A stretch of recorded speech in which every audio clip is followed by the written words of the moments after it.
Hi, Matt Sims, School Finance 854. Uh, we got a case study here over some missing funds. We had a parent, so a little background history. We had a parent request that we fund her daughter's cheerleading trip. We denied that request. She's also the parent that's collecting the gate funds, and when we checked the tickets to the money collected, we're missing some money, about $50, it appears, and so now we've got a situation. We've got to run through some events and answer some questions. Kind of alluded to the problem already. We have Booster Club funds that are missing and gate receipts that don't match. Mrs. Bowman, we know that she wanted the PTA to fund her daughter's trip. We know Mrs. Bowman volunteers often. She's had a couple sons go through our school, and we know Mrs. Bowman also handed me the money at the end of the night. Mr. DeMoss, he was seen with cash. He claimed he paid with a $50 bill. He had just been paid that night. We know that there was a lot going on. It was a very busy night. The principal himself did not monitor the gate collecting, and the gate money doesn't match the ticket sales. Some questions or some things we want to find out is where is the supposed $50 bill Mr. DeMoss paid with? Where are the torn tickets? There was a note left that 10 tickets were torn. Where are they? Why'd she leave a note? Why'd she not tell me? That's something I'd like to find out. Also, was anyone helping Mrs. Bowman? We know that the Booster Club president recommended that we have two parents at the gate collecting. Who else was involved? Who else had access to the money? It doesn't allude to any kind of ideas, so I'd need to know, do we have any surveillance video that we could kind of double check and maybe give us some good solid evidence or something like that to this matter. My plan of action, first of all, I'm going to contact my supervisor. I'm going to inform them that the gate receipts and money don't match. I'm going to refer to the district policies then, and I think we're going to have a good situation. My plan of action then, second of all, is to call a meeting with all the volunteer workers and the concession stand and the ticket booth. I want to kind of get a written explanation as to what their experience was that night, anything that they saw that was out of the norm, and basically an explanation of their evening. Third, I want to call the textile company. I want to confirm that they did run the payroll that day. This might be just an easy way to kind of either rule out Mr. DeMoss or rule him in. He's just kind of a wild card in this situation, I think. And after all the accounts have been collected, I'm going to have a meeting with all the parties and maybe ask some further questions. I'd like to see kind of, I just want to know who else was involved before I go assuming guilt of anyone. Also, I'd like to sit down with the Booster Club president. I would like the Booster Club maybe to kind of step up in this situation, be more involved as far as the monitoring of the gatekeeping, but I do want to establish some parameters and some gatekeeping procedures. We want to properly staff each event. We do need two sponsors at the ticket booth. We do need two sponsors in the concession stand to help with this, avoid a situation like this in the future.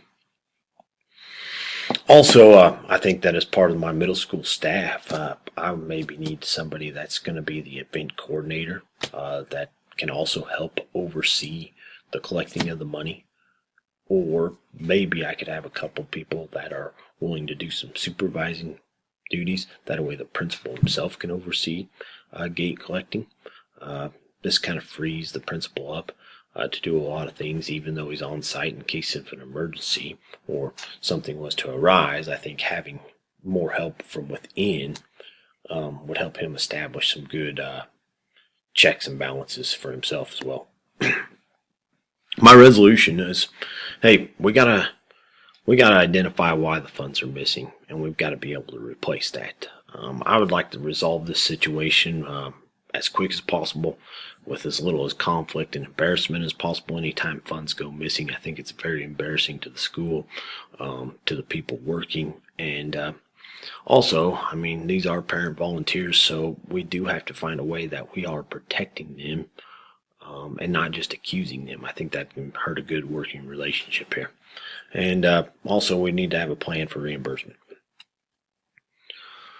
From here on out, I think as a part of our procedure is all volunteers need to be trained in proper procedures for the events. We need to know, we need them to be aware of ways they can protect themselves.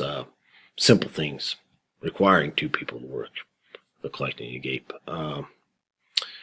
We've got to protect hardworking, devoted volunteers from becoming dishonest. The school has a great volunteer support from the community. Mr. Stevens did have some checks in place. I mean, he had proper accounting, pre-numbered tickets, inventory in the concessions items. It was going to make it difficult to mishandle the funds. However, these funds got mishandled, and we aren't sure why. And I think part of it could have been that he needs to oversee these deals. And so, like I said, if we could have an event coordinator, an activity sponsor that helped with supervision, that would be great. Help with the collection, oversee the collection of money, that would be great. And so then not all of the responsibility is on Mr. Stevens. I'm not saying that he wouldn't be there, but as we saw from the story, he was fully occupied with supervising duties, and now we have missing funds. I think that the PTA and Booster Club funds should be spent on the majority of the students. I think what kind of clouds this is when Mrs. Bowman came in, she requested this, and I think if we had a written procedures, written policies already in place, it would be easy to be proactive about this, to educate our volunteers, not only procedures, but also how we're going to spend these funds and allocate these funds, and how we're trying to get all students. Think about all students and not just one. Oh man, as we debrief here, it was hard for me not to just blame Mrs. Bowman. She had motive. She needed funds for her daughter's trip. She was collecting the gate. She handed the money to us. She said that the tickets were torn up. All of that stuff just points in her direction. And it was hard for me not to just call Mrs. Bowman in and demand that she have the money back. That's what I wanted to do. I wanted to fix this right away. And, and then a part of me felt bad because I would have liked to allocate some of those funds maybe for meals for her daughter. I mean, she's going to nationals. She's earned this trip. So I do think that maybe a little bit of the money should have been spent on her, or we need a fund that can maybe help out in situations like this. I don't know, just something that I kind of thought of. Mr. Boss, I just thought it seemed weird that he paid with a $50 bill or had to tell me that. It just kind of seemed like he was covering for something there. And I know we saw him putting money in the wallet, and hey, just because he's a foreman at a textile company, I don't know, just something seemed foggy there about that situation.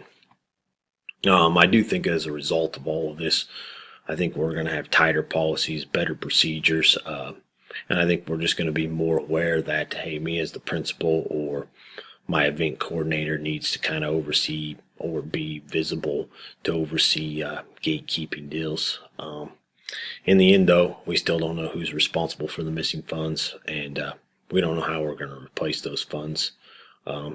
Hopefully we can kind of prove who took these funds and we can get them replaced, but I don't want to go throwing out guilty charges against somebody until I have all the facts and I have good solid evidence.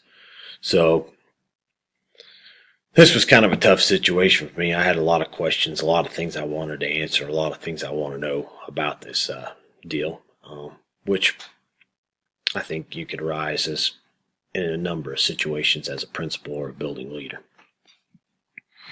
How does a leader promote effective and efficient management of the school or district? First of all, I think being very proactive, having school policies, having sound financial procedures. We see that the Booster Club president wanted 4 volunteers. We see that Mr. Stevens, he had proper accounting sheets to track ticket sales and also arrange security when heading out of the building to make a night deposit. So he had some systems in place to protect himself. the Booster Club president had it to protect the volunteers. The principal, as a principal, you got to be familiar with your policies and procedures.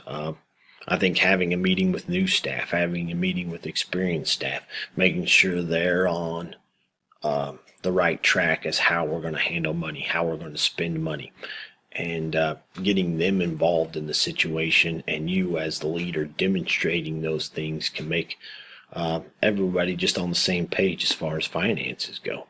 And then also, let's make sure that the policies aren't too strict, and always ensure that funds are being allocated properly, that we're spending the funds raised on the majority of the students that the funds were raised for. Again, as a building leader, you've got to promote social learning for every student, and I think some things that you could do is have a solid working relationship with parent groups. You see Mr. Stevens, he was liked by his staff, he was liked by his students, he was liked by his by the community, and so he was very involved with the PTA, with the Booster Club. He's also at events. I think attending every event possible is great for a principal, whether it be games, tournaments, concerts, anything you can do to encourage students to be involved in extracurricular activities. You as the principal showing up to those, I think encourages them. I also like the way Mr. Stevens recognized her on the announcement for her accomplishment. Sometimes I've used little cards that said congratulations on your achievement of state, or congratulations on your state medal, or congratulations on your honor band. Anything that I hear about a student doing, I like to write those to my students in my class. I think it's something as a principal you can do. It just helps build relationships and promotes a good learning environment for every student. How does a school leader promote academic learning? I think make sure we're benefiting all the students in the school, not just one student. Make sure those funds are allocated for everybody, and that they're going to help academics, that they're not standing in the way of academics. I like the PTAs volunteer. Not only do they collect and count proceeds, but you also see them involved in reading buddies programs. So I think that these groups, these Booster Club organizations, PTA organizations, even though they do raise money, it's important to get them in there and seen in an academic purpose as well. And having a good relationship with them helps bring them into your school and kind of just ties this community together. And last, having a system of controls and checks in place for fundraisers so that they don't interfere with academic learning. I think as soon as funds go missing, in this case, we see that it leads to questioning maybe of the principal. And, I just think that, hey, now we've kind of brought fundraising into the academic circle, and I'd like to keep those separated. And I just really think that you can promote academic learning through a lot of situations where you get students involved in some of these concession stand items. But I just really like having academics separated from the fundraising situation. Those funds are important, and they do need to go to benefit all students. But having a system of controls in place allows you to spend more time on academics and not have to worry about situations that may arise with fundraising that create embarrassing situations for a school and its community. Man, I really got a lot out of this class. There's some things that I'm going to use currently in my programs, in my wrestling program, and my driver's ed program. Definitely some things that I'm going to put in place in this deal. And School Money Matters was a big help. I enjoyed also the technology that was used here. I really liked things that were going on. So this case study was a big challenge for me, but thanks a lot.